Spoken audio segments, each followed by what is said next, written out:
My name is JJ Omojua.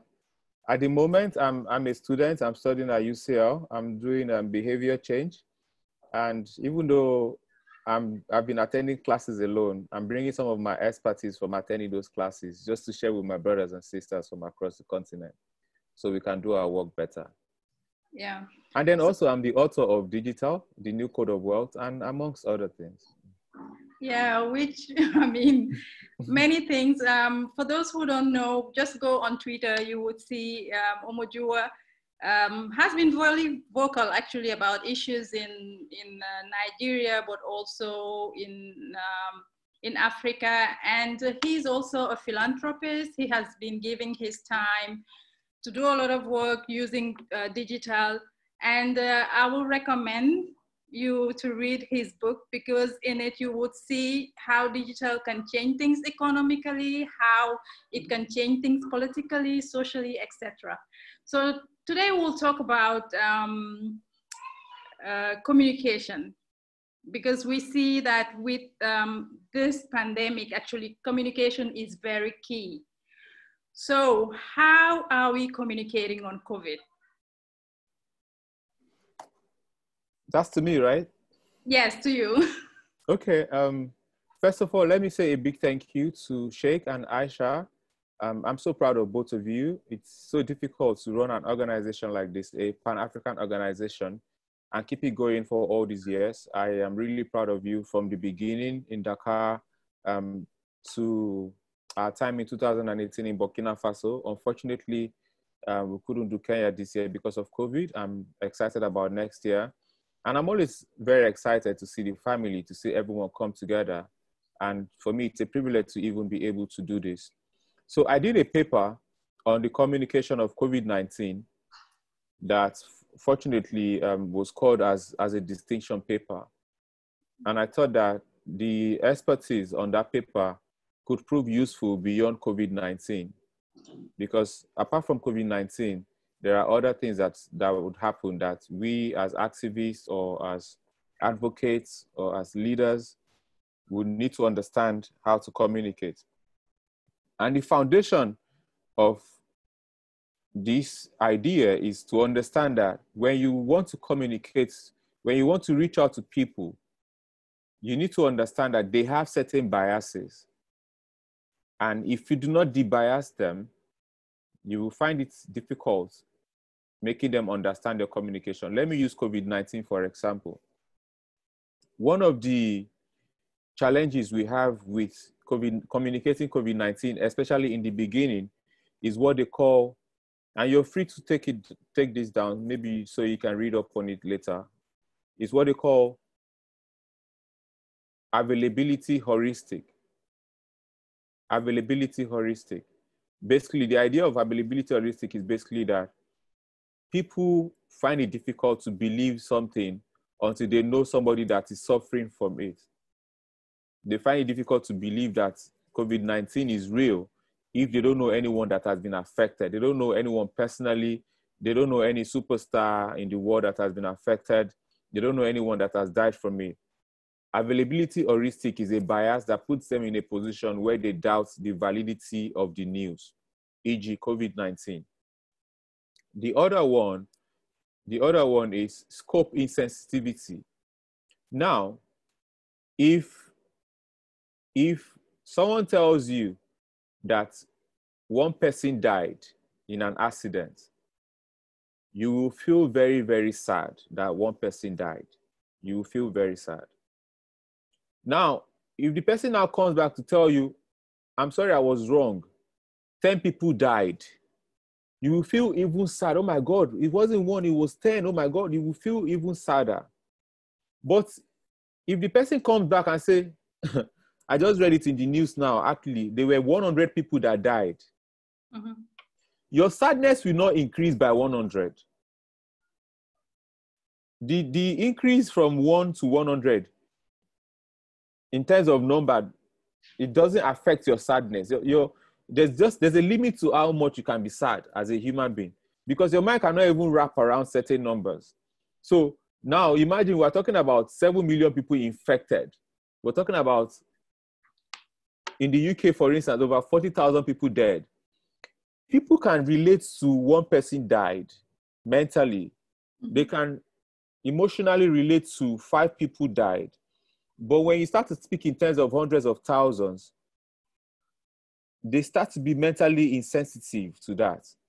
Just because the mind, that's how the mind works. So we have two big challenges when it comes to communicating COVID-19 from this perspective of bias and psychology. Mm-hmm. Is availability heuristic? I saw a message. Yeah, Availability heuristic? I wrote it to everyone so they Thank can you. search it on Thank you, Google. yeah. Availability heuristic, thank you, Aisha.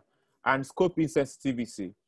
And now, how do you solve the problem of availability heuristic in communication? You don't just go and tell the news and say, oh, the coronavirus has killed 20 people today. I don't know, in the UK, 20 people in America. The person living in Dakar cannot relate to that news because the UK, America, that news is not available in their vicinity. To make them appreciate the news, you have to put names behind the numbers. And then if possible, if there are celebrities that were affected, you have to put the names of those celebrities that were affected. So that's the power of stories in reporting issues and crises like COVID-19. Stories are important. Stories are more important than numbers. That's the power of story. You tell stories. You tell a story about a child that was affected. Maybe the child wanted to be an engineer or wanted to be an activist, or the child used to support a particular cause. Tell the story of the child and then tell the story of how the child died. That will be more powerful than if you say 20 people died, because people can relate to that one person more, because they can relate to that one story more. Right. Mm-hmm. And then with respect to scope insensitivity, do not assume that just because you say 5,000 people died and 10,000 people died, people are just going to be suddenly more sensitive. That's not how it works. That's not how it works. It doesn't work like that. People relate to individual stories, not to numbers. Mm-hmm. Right. So whenever we're communicating crisis, let's not assume that the bigger the number, the more people will pay attention. And let's not also assume that all we need to do is just to tell people something has happened and then they will believe it. You have to create a story that they can relate to. You have to create a story that brings the crisis home to them, even before the crisis has come home to them. It's very, very important. And if it's a crisis that requires people to change behavior, like COVID-19 did, there are certain parameters they must put in place to make them be more inclined to change their behavior. One of those parameters is to design a system that makes it easier for them to change their behavior. So don't just tell people, go and wash your hands. Provide the water. Don't just tell people, use soap. Provide the soap. The same way, you don't just go and tell people, stop crossing the express road. You don't need to go and tell them, stop crossing the express road. Just build a pedestrian bridge and block the express road from pedestrians. That way, you create the architecture for them to change their behavior. So in that sense, you increase the people's capability to do it by releasing videos like the World Health Organization was doing. You release videos to make them learn how to wash their hands, to make them learn what social distancing is. You're increasing the capability of the people to that. Then you provide opportunities for them to take that decision, that action. With respect to the road crossing, the opportunity is you making sure that you block you make sure that people cannot just cross the road without having to go through a barrier. So you block the intersection, and then you provide a pedestrian bridge. That's an opportunity for them to do that, right? And in certain situations, you also provide incentives. You provide motivations for them to take that action. You provide motivations for them to take that action. So in one way, you're communicating the challenge in a way that they understand it, in a way that they can relate to. In another way, you're also putting measures in place to empower them, to make sure that they have the capacity, that they have the opportunities to do the right thing. It's not enough to say AIDS kills, that AIDS is dangerous. For instance, HIV/AIDS is dangerous. You must provide the sort of information that would make people pay attention. You can do a movie on just one individual that AIDS killed, just one person, and tell a powerful story, and people will be touched than if you tell them that 2.5 million people died of AIDS last year. Because 2.5 million, they cannot relate to 2.5 million. They are insensitive to 2.5 million. But they can relate to that individual story. That's the bottom line of communicating COVID-19 and other forms of crisis like COVID-19. Yeah, one of the challenges, as you mentioned, this crisis has actually brought out all the challenges that mostly African governments face in terms of providing basic services. That's like providing potable water, for instance, provide access to health services,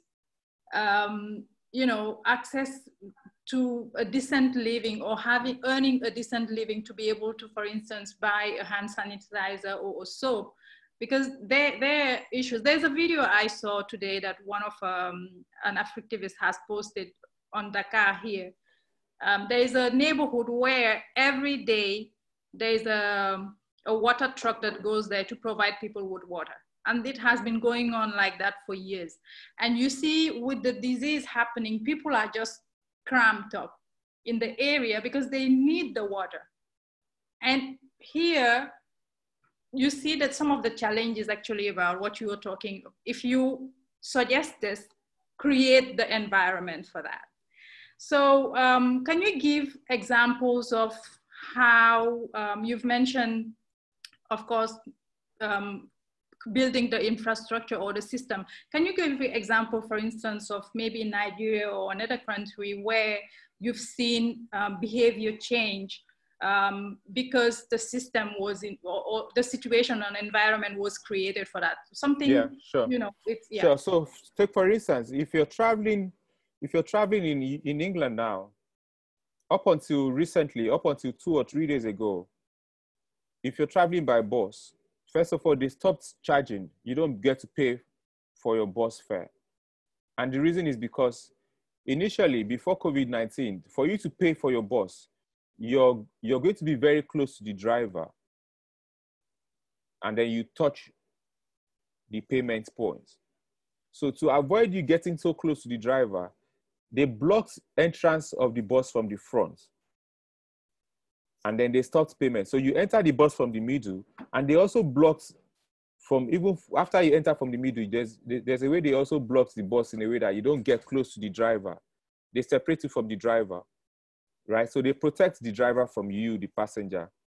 And then for passengers, they write maximum 10 passengers in the bus. Now, this is a bus that normally would take about 30 people. And then they put maximum 10 passengers. That way there is enough spacing in the bus, right?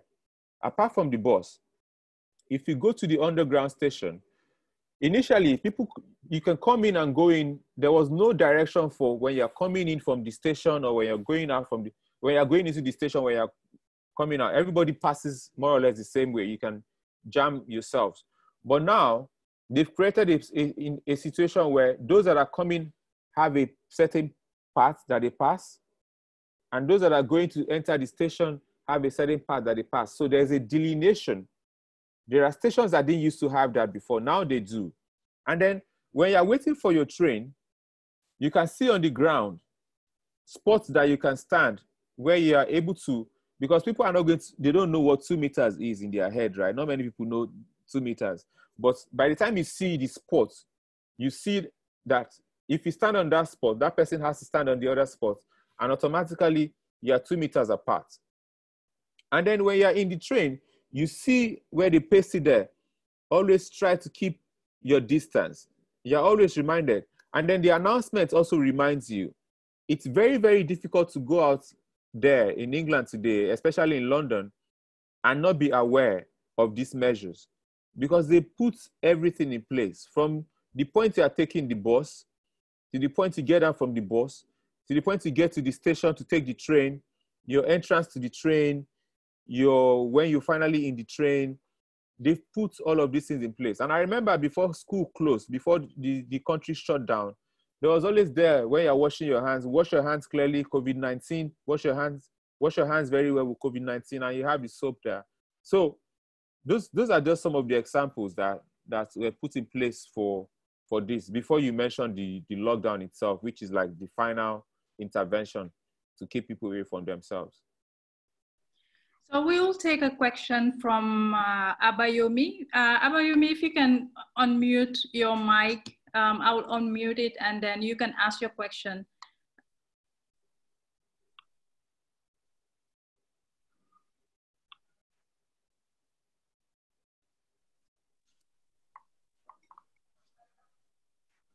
Hello?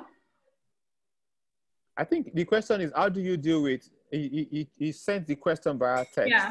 How do you deal with? How do you deal with availability heuristics in societies with strong cultural biases, which sometimes lead to stigmatization? I think that's a very good question. I think one of the ways of dealing with stigmatization is a form of bias, right? It's a form of bias. And to deal with bias, you debias people through different measures. And I think one of the best measures of debiasing people is through film, through movies. A lot of culturing and indoctrination that happens through movies and through stories. All this stigmatization, they happen through stories and through movies.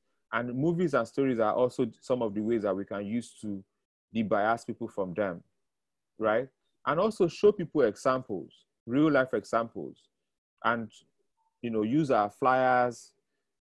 Ultimately, whether it is cultural biases, whether it is conventional availability heuristic or scope insensitivity, we just need to find ways of debiasing people. And I think for these cultural ones, we need to work more with movies, short movies. We need to also work more with the news. How we tell the news to our people matters. In terms of, sometimes it's not just you telling the news, it's about doing a feature that takes its time to educate people and break the issue down in a way that they understand it. Thank you. Thank you, Abayomi, for that question. If you have your questions, just let us know, and Omojua is available. And this is an interesting topic, actually. For me, I have a question.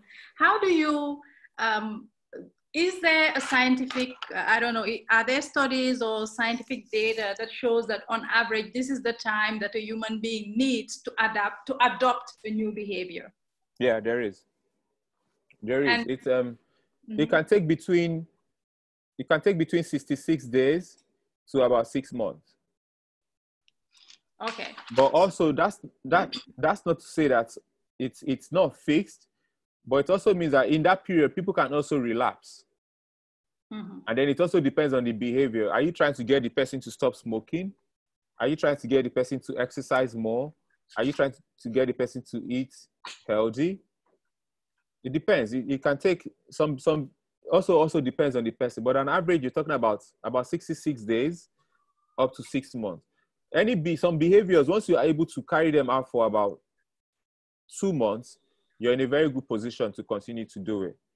Also, factoring in the fact that sometimes people can relapse. When people relapse, you don't blame them, you don't fault them, you just find a way to keep them going. You initially even let them know that there will be times where they will relapse, but they shouldn't take that relapse as an opportunity to just, again, continue to do what they used to do. They need to find their way back into the interventions that helps them to get off that behavior. So it means to be able to, to adopt new behaviors through communication. There's a lot of, should I say, counseling, or because you would need to always remind the person, talk to the person. Yeah, so there are prompts, right? You need to It depends. There are prompts. So for instance, the person can set up prompts. One of the prompts for running, for instance, for me, used to be that I downloaded an app, the Nike Run app, and it will tell me you have not run today, or it will tell me your friend Aisha in Dakar is just running, cheer her up, you know. When they tell you your friend is running, you should cheer her up. It gets to you. Or my Duolingo will tell me, you're not learning your French. You've not learned your French in a long time. So you set up prompts to help remind you. For some people, the prompt is a movie, say it's a movie series. So maybe the movie is at 8 p.m. every week. They know that before 8, when it's time for that movie, they have to go and do something. Maybe they have to exercise before the movie. So if they don't exercise, then they don't watch the movie. They set up a punishment for themselves that I must do my exercise, otherwise I'm not going to watch this movie at night. So it's called design. You design your intervention, whether you do it as an individual or you get a professional to do it for you. You design an intervention in a way that helps you to adopt a new behavior or stop an old behavior. Participants, if you have questions, you can let us know. I see that we have new people who have joined us. We have, our guest is Japhet Omojua. He's an author, a change maker, and an active citizen, originally from Nigeria, and right now he's in the UK for 1 year, studying with a university. So how would you assess the communication that has been happening until now? What needs to change? Because for instance, I will give an example in Senegal. It started with wash your hands, sneeze on your elbow, you know, throw the tissue in just the 5 basics. Then as we went along, it changed to you need to wear your masks everywhere you go. There have been some, you know, the guidance have been moving quickly compared to the time it takes for people to adopt the barrier gestures. And right now, many of the measures actually have been relaxed, like the movement measures have been relaxed. And we see a kind of, some people are relaxed, as if it was back to normal. They will wear their mask, either they will not wear it properly or they will wear it here or here or here. So it seems the disease is moving so fast compared to the pace people are, you know, taking to adopt these new behaviors. What could be done in a situation like that to address? So that situation is behavioral fatigue. That's what's happened. That's behavioral fatigue. Human beings have their natural routine. It's not natural for people to wear masks. That's the truth. It's not natural for people to wear masks. It's not natural for people to stay indoors for such a long time. Mm-hmm. So before you even start talking about the impact on their livelihood, it's not natural for people to stay indoors, right? So behavioral fatigue automatically sets in. And when it comes to behavioral fatigue, there's really little or nothing you can do. That's why it starts to go from saying stay indoors to saying, okay, if you must come out, wear your mask. Mm-hmm. Because wearing the mask goes a long way, because whatever happens, at least the mask not only protects you, it also protects others from you. I think one of the most important measures when it comes to going out is to wear your mask, and then to avoid touching any place as much as possible. Just do your best not to touch anything. If you go out there, you don't touch anything, you don't get too close to people, and you wear your mask, you'll be fine, right? So I guess it's the understanding that governments realize that there's only so much you can keep people indoors. Eventually, they have to come out. They have to let them out. So they started to focus on behaviors that require for people to be able to be out there. Because when you say stay indoors, then it's okay. You don't even have to wear a mask if you're staying indoors, right? But if people are going to come out, then you have to start telling them the importance of protecting themselves and protecting other people. Mm-hmm. And then I think why the communication continues to evolve is that one fundamental thing with COVID-19 was that nobody was an expert on COVID-19. Even the experts were getting it wrong. One of the people I respect when it comes to communicating bias was saying, around February, was saying people were afraid too much, people were overreacting to COVID-19. At that time, many people had not died. So he was thinking that people were overreacting. Then a month later, the same person was writing something that was directly opposite to what he was saying before. Yeah. And I don't blame him, but I blame him for not, taking his time to calm down and chill before you start to talk. Because what happened was that a lot of people just didn't know what this was about. Everybody was looking at what was happening and we were learning. Humanity was basically learning on the job. So things started to evolve as we got along. Now we know that we cannot stay indoors too long. We're not built for that. So we have accepted the reality of coming out. So in coming out, we're not saying you must wear your mask. You've got to wear your mask. One of the things that I've seen on Twitter in Nigeria, for instance, I don't know if like that is in Dakar and Gambia and other places, is that the taxi driver, there's a divider between you and the taxi driver, like a sheet, like a polythene sheet. And the same thing here in England too. You go to buy things in chemists. Initially, you could see each other and there was no barrier between you and the cashier. But now you can still see each other, but there's a barrier. There's a barrier. So all of these measures are being put in place because, human beings will go out. And so if we're going to go out, how do we make sure that we protect ourselves from ourselves? So it's about building the infrastructure to do that. When you get into the train, when you get into the taxi, you and the taxi driver can see each other, but there's a barrier between you guys, a transparent barrier. So there's still interaction, but there is protection from one another. Yes, and also we can have either contribution or questions from participants. I've seen that Sedina has joined us. So if you have questions, just let us know.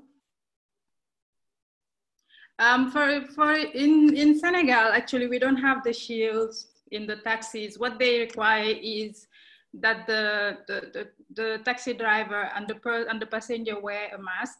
Okay.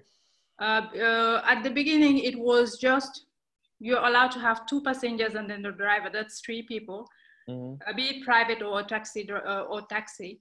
And right now they're allowing up to 3 passengers. Okay. But they must wear a mask.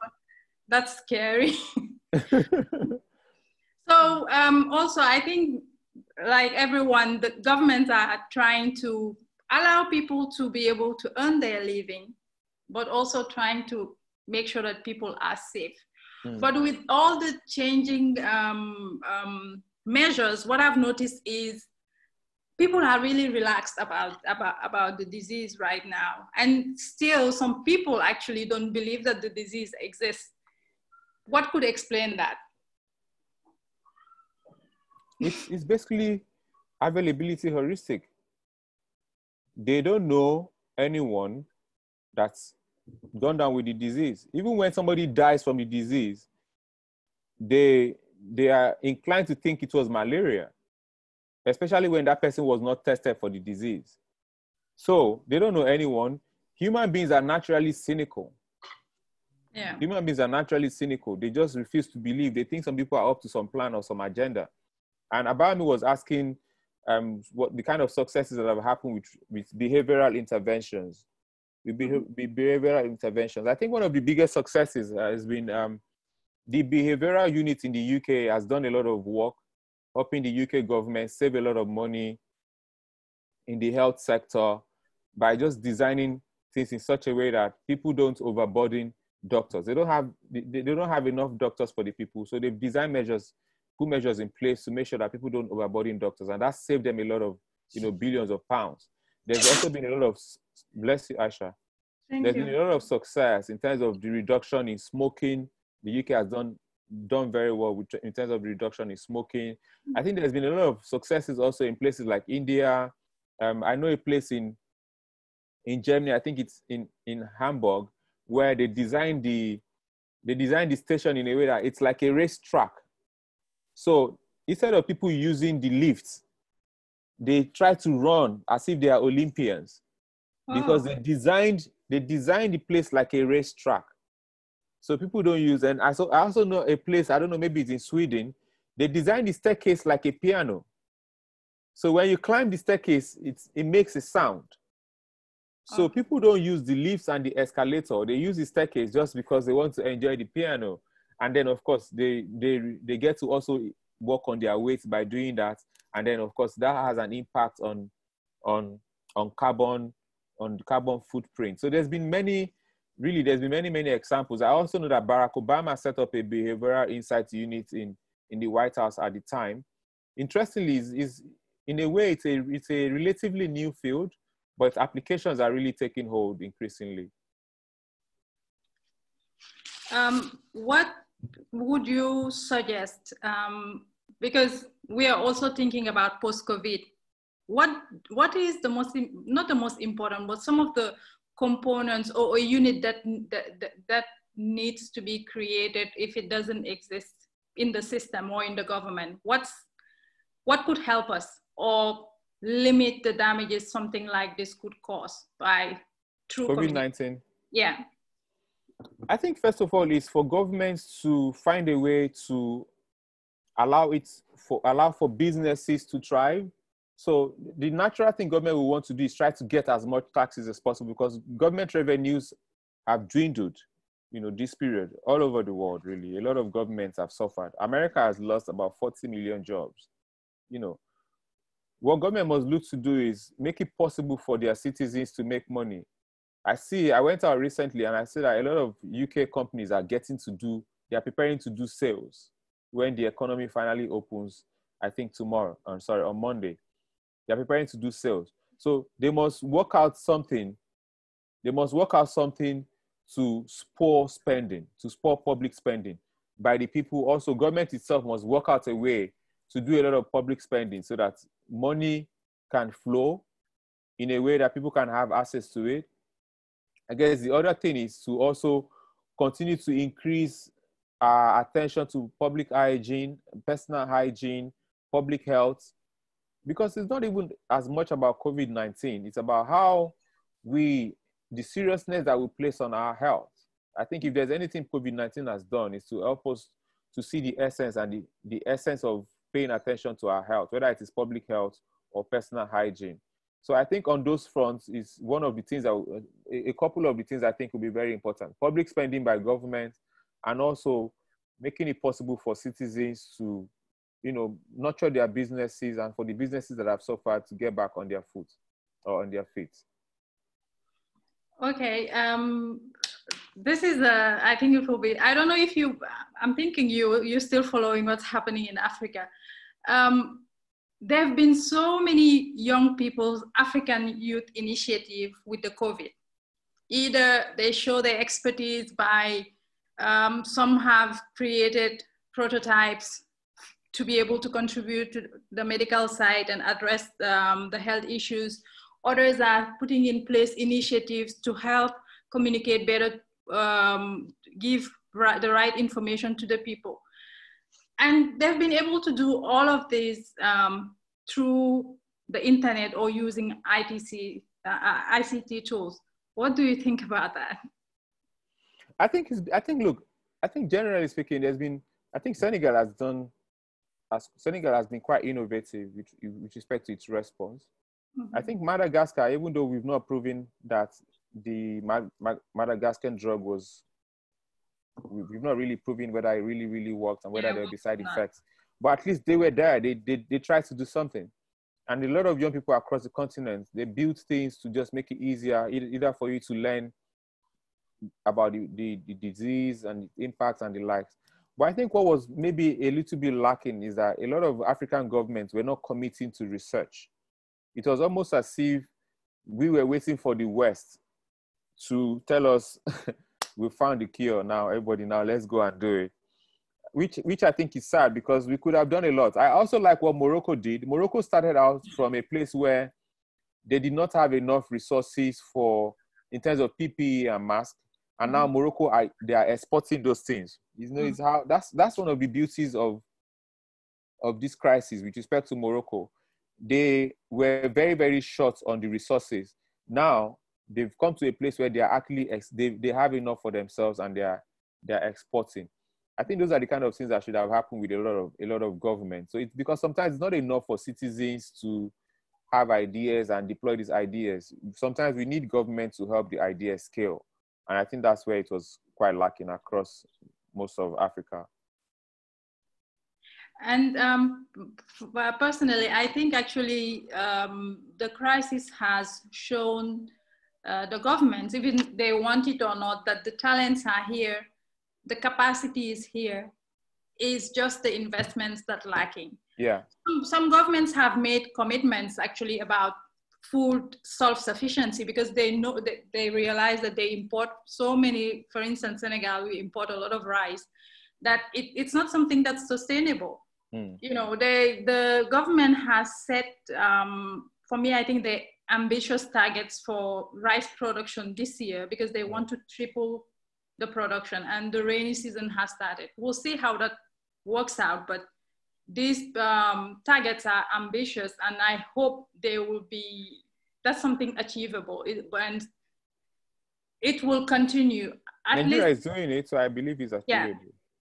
So they're all actually looking inward, I would say. Everyone, that's what the virus has forced on everyone.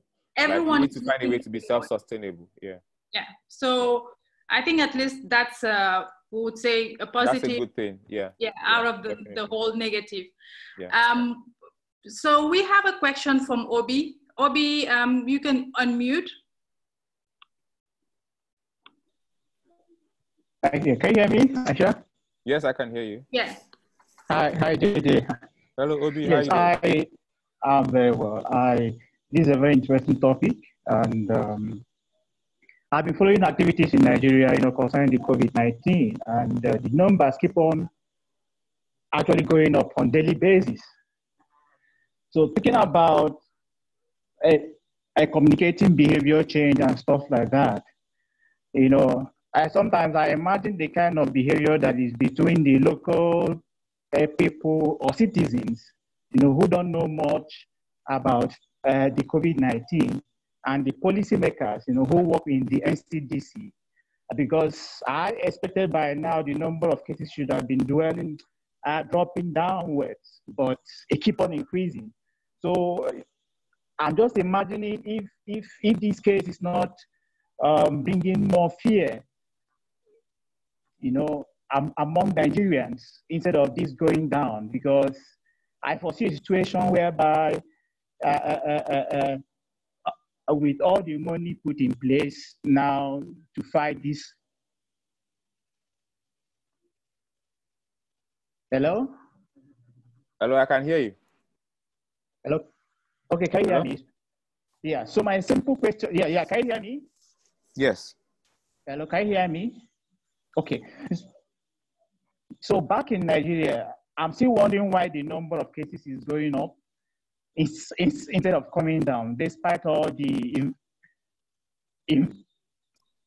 investment that have been put in place, both in prevention and all those kind of things.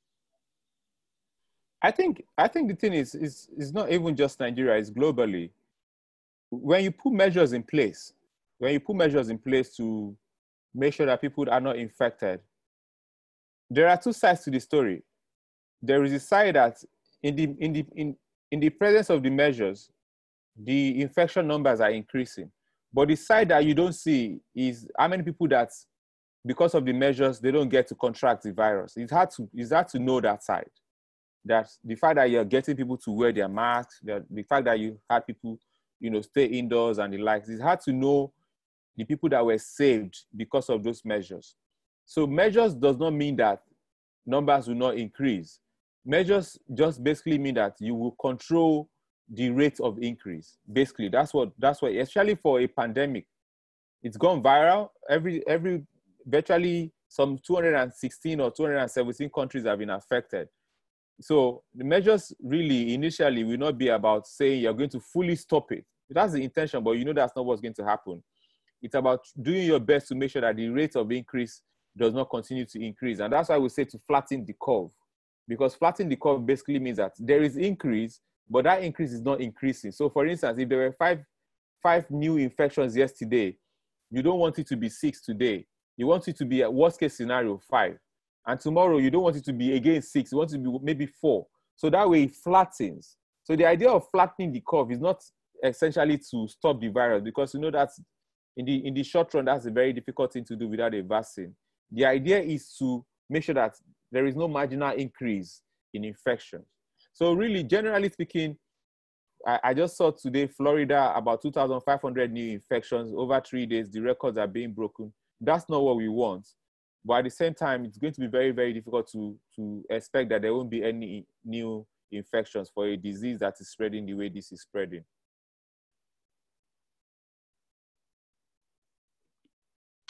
Thank you, Omojuba. Do we have another question from the participants, or someone who wants to share an experience or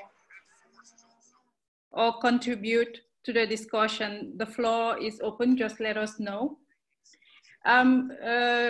Omojuba, at the beginning, you mentioned that you wrote a paper on communicating during crisis. I don't know if the paper is available or when. The paper will be available after I get my degree. Okay, then we can. I hope it won't be after COVID. I would like for COVID to end today, so it can be useful for other things apart from COVID. Okay, I would love to read that. And also, let's talk about your book. So what will you? Excuse me, Aisha. I have one question. I don't know if you see my question. Yes, you can ask Omojuba your question. Hello, everybody. I have one question to Omojuba. I want to know if you don't think that some states have gambled and lost using the strategy of fear, because the reality in a country like Senegal is that people are completely relaxed and don't respect the gestures of the bodies. I don't know if you understand really what I mean, because my English is not so.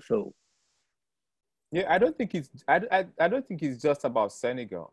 I think increasingly globally, people are now defying the lockdown. Some governments have intentionally just relaxed the lockdown a little bit, and it looks like people are not being responsible.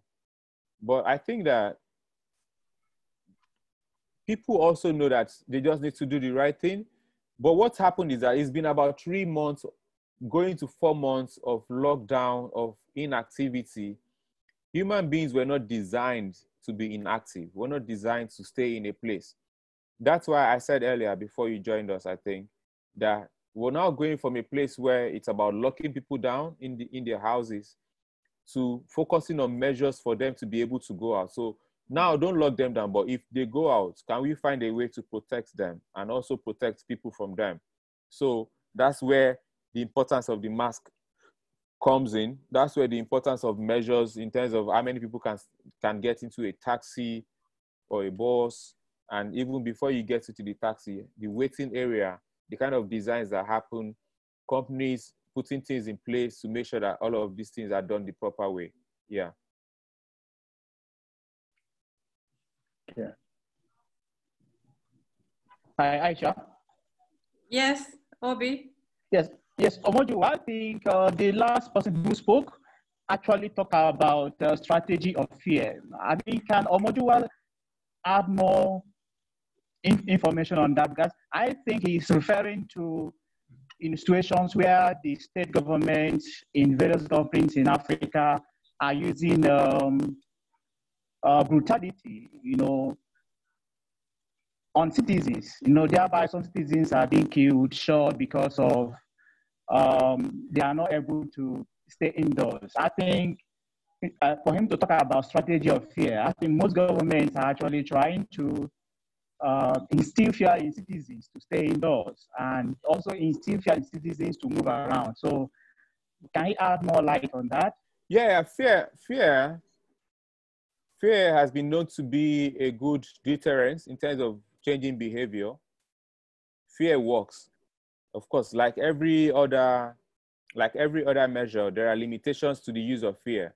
But sometimes fear does work. You just need to understand how that society is. Like Nigeria, for instance, fear works when it comes to communicating with Nigerians. Fear is a very good strategy. But again, some other time, like societies like the UK, there are also ethical issues around fear, communicating through fear. There are issues around the ethics of communicating through fear or even shame.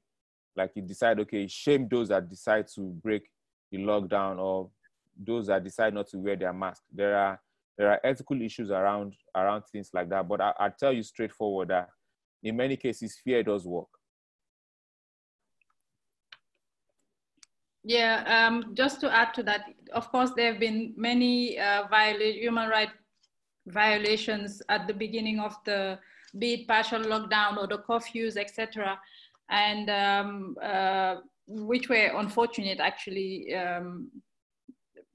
Well, that's something that happens often in Africa. For instance, in Senegal, the first day for the implementation of the curfew, on the first day, actually, many people were beaten. Some actually were even health professionals who were coming from work and going home, but it was during curfew hours. It seems Obi wants to add to it. Obi, you have another question or comment? Yeah. I just have a question. You know, Omotua, there has been increase of gender-based violence in Nigeria specifically. You know, a number of rapes, you know, day in, day out. And, you know, looking at the topic we are discussing, you know, communicating behavior in times of crisis like this. I still wonder why, you know, this is happening. You know, is it because of COVID-19 or the attitude or behavior of the people in the society? Imagine a situation where a two-month baby is being raped, in a 1 year, 2 years, I mean, all sorts of things. I'd like to get your views on this. I think, first of all, this is not a new thing.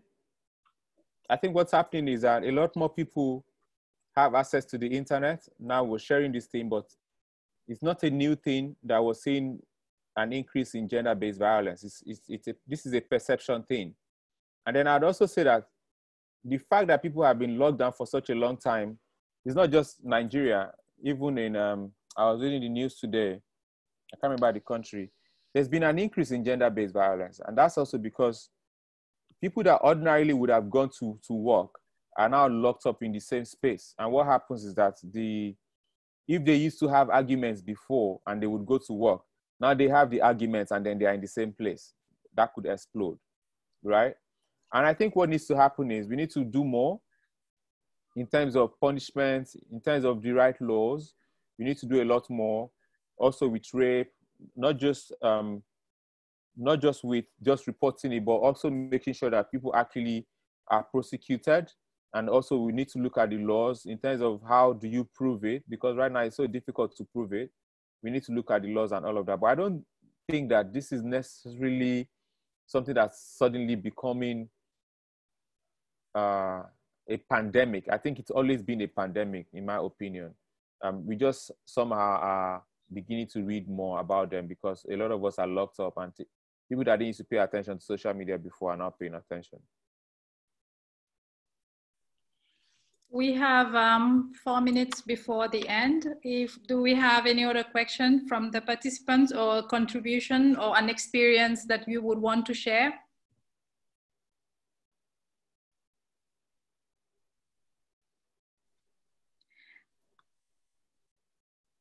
Okay, maybe we can use this time to talk about your book.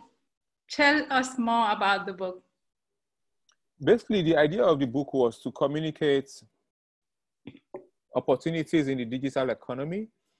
I use my own personal experience and I share stories from young people in Nigeria, Ghana, what they're doing with digital, with EcoCash in Zimbabwe, I also spoke about communicating faith. I think I spoke about Mofsi Menk, for instance, communicating faith. Spoke about how some pastors are also using digital. I spoke about how they're using digital to communicate change in Ghana, advocacy like Imani. Also, spoke around the impact of digital on music, how to use digital platforms to advance yourself as an artist. It goes from just speaking to the need to create new opportunities in Africa, also to scale the opportunities that we have in terms of the potential, the kind of challenges we're going to face in the future, need to increase prosperity and create wealth. And I use different layers of our society and different layers of our economy to show how being connected to the digital space can actually change everything. And you don't just get to hear from me, you also get to hear from some people, some players in the digital economy. And thankfully, we've not done badly with respect to the sales. Next month will be 1 year after the book, and it's been so far so good. Yeah, and it's available on Amazon. And we have a question actually, or contribution from Abdul Wakil. Abdul, you can go ahead. Thank you, JJ, for your talk. So my question is actually not applying, it's not related to COVID-19 generally. So I just want to ask you what type of communication strategy, like behavior, that we can use, let's say in Nigeria, to stop people from littering the society. You know, Nigeria, the littering and the use of plastic is one of the major causes of environmental pollution. Yeah, I think the first one is to, first of all, we need to ban plastics, basically. We need to just ban plastics. Kenya has done it. No, not Kenya. Rwanda has done it. And they're doing very, very well. Then the second thing is, we do not have enough public bins. And I was mentioning the other time, it's not enough to tell people, don't litter. You have to provide them the opportunity not to litter. You have to provide them the opportunity. If somebody wants to drop, it's not everyone that is disciplined enough to put something in their pocket. I would do that if there's no bin around. But you need to make it easier for everyone by providing bins. There are times I find myself at the airport and a bin is so far away and I just have to pocket it. So we need to provide more bins in public places. And when it comes to all these other forms of litter that are even more dangerous to the ecosystem, we just need to ban them completely. We need to start looking at paper. And maybe if you don't even decide to ban them immediately, we can put a very, very high tax on them. In the UK, you get to pay to collect a bag. In South Africa, you get to pay to collect a bag. And that helps. That goes a long way because people would rather not pay. They would rather just go home and not pay, right? So if you cannot ban outrightly, then put a high tax on it. Make people pay to get to have access to these things. But on the other side, with respect to litter, we need to provide more litter and train people more on how to use this litter that we need to keep. But that sounds like abusive, like you're trying to force this thing on them. Like I don't know if it's not force actually. It's not force. It's not force. It's a disincentive. It's like, not force. Like actually, hello? You can. I don't know if you have read a book by Professor Tyler, the guy that won Nobel Prize of Economics 2019. He's a behavioral economist. Nudge. Yeah. The author of Nudge. Yeah. I think you can actually make people do things like that without like forcing them, like, and like without making them. So I understand, like that's choice architecture, but sometimes it's not about choice architecture. Sometimes the government has to just go outrightly and say we don't want this.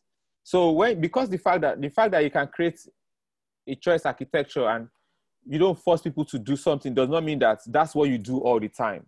There are situations where you outrightly say, the fact that you can set up measures in place so that people can do something doesn't mean that you can't decide that this time we're not using behavior change. We're outrightly going to just make it. In Singapore, you cannot chew gum in Singapore. And Singapore is one of the fewest countries in the world. You cannot chew gum. If you chew gum in Singapore, you'll be arrested. I mean, gum. So a government can decide to say, okay, let's nudge people not to chew gum by increasing the price of gum and, just putting measures in place so that people don't chew gum. Of course, some people will still chew gum, but it might reduce. But a government can decide sometimes we don't want it at all. And in that situation, this one is not about behavior change. You just outrightly put a policy in place and say, let me explain that. Behavior change is a tool of government. It's not the only tool. There are other tools. You can have a policy change. You can have laws. You can have fines. There are many avenues to make change happen. Behavior change is just one of them. So sometimes you might just outrightly say you're banning something. I would rather not ban if it's not something that is very, very dangerous. And sometimes you just put incentives and disincentives in place. All of these things they're just as important as putting measures. Take the UK, for instance. They say no public smoking. They don't say don't smoke. They say no public smoking. And that has reduced smoking. But let's not forget that no public smoking was not really about them nudging. It was an outright policy. Nudging would have been them saying the cigarette has killed this number of people, blah, blah, blah, and all of that. They said no public smoking. And that has had a huge effect, because now for you to smoke, there are certain discomforts that has been put in place. So my point with respect to this is that even though nudging works, nudging is not perfect. It does not work all the time, and that's the truth. It does not work all the time. That's why you need to use other policy tools to get things done. Like Singapore outrightly bans gum. Like Rwanda outrightly bans polythene bags. Yeah. All right, thank you. My pleasure. Thank you, Abdul Wakil. Obi, I see that Obi has his hand up. Obi, if we can make it short, that will be good. And also we have another question. So we have two. One is from Abayomi, and Obi wants to speak. So I think Abayomi says, what are the considerations in transitioning from a career in STEM to one in behavior change? Yeah. I don't even think that you need to transition from STEM to behavior, because I think that you can apply behavior change in every sphere of life. So you can continue to have your expertise in STEM and learn about behavior change. Because for instance, I'm applying behavior change in communication. Some people are applying theirs in health. And I probably would apply it sometime in the future in public policy and politics. So the transition does not necessarily have to happen. I think it's more about layering than transitioning. So you are still in STEM, but you add a layer of behavior change on top of it. And then now you can apply behavior change even as an expert in STEM. That's what I would say. Yes, Omojuwa, thank you. Yes, I want to know the title of this book. The title of my book is Digital, yes. The New Code of Wealth. It's available on Amazon. Just search for Omojuwa on Amazon. It's also available at www.digitalwealthbook.com. www.digitalwealthbook. If you're in Nigeria, I suggest you order from www.digitalwealthbook.com. But if you're abroad, you should order from Amazon.com. Thanks. My pleasure. Thank you.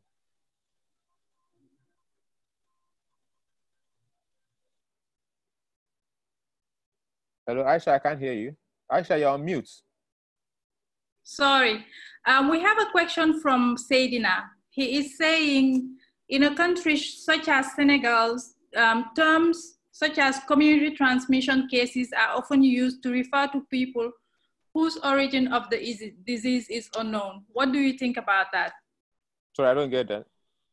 So you know you have one of the type of cases you have contact cases, and then you have community transmission case.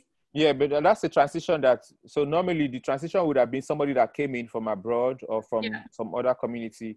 A community transition is basically a transition that has happened within the community, and it's a sign that things are getting much worse, because now you've gone from an external body bringing it in to the infection spreading within a population. Yeah, I guess that's what this person is asking, right? Yeah, that's and that shows that things are getting worse, really. Yeah.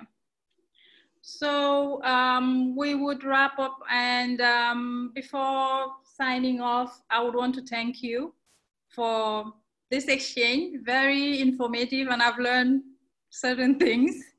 As always, it's a pleasure to have you. And Sheikh Fall, if you want to say a few words before we close. Mr. President? Chair? Okay, I think Chair is not available. I want to personally thank you. It's Sorry, I was on mute. Thank you, Aisha, and thank you to my bro Omojua to giving us this session. I was following the discussion, and I would like to thank all the people like Obi, Abayomi, Ogutunde, and Seidi, and Ajawo, and all the followers this evening. This session will be uploaded on YouTube on our channel, and will be shared on Facebook and YouTube and Twitter too. And thank you again. Thanks to my bro, and see Aisha, I give you the floor again. Thanks. You are in mute. I'm on mute again. JJ, thank you. It's always a pleasure to have you. And at least we're seeing you, so that's good, even though Kenya is not happening this year, but hopefully next year. And look forward actually to reading your thesis. We want to congratulate you for everything you do. You know, we support you. We are cheerleaders actually. Also, so and on your honorary PhD last year, congratulations. Yeah, thank you. Yeah, from Benin Republic. So you are someone who inspires many of us, and we keep on telling your story, and you know, refer people to go follow Omojua and see what he's doing. And I don't think we can ever say thank you enough. And actually, you are among it's family, so it's most inspiring actually. Young people in Africa, and actually generous. You're very generous with your time and your knowledge, and just want to say thank you, and thank you to the participants. We'll share the links on YouTube, and then we'll put it on Facebook and on Twitter. Thank you for everyone, for the comments, for the questions, for your time. Thank you. Thank you. Bye. Tschüss. Bye.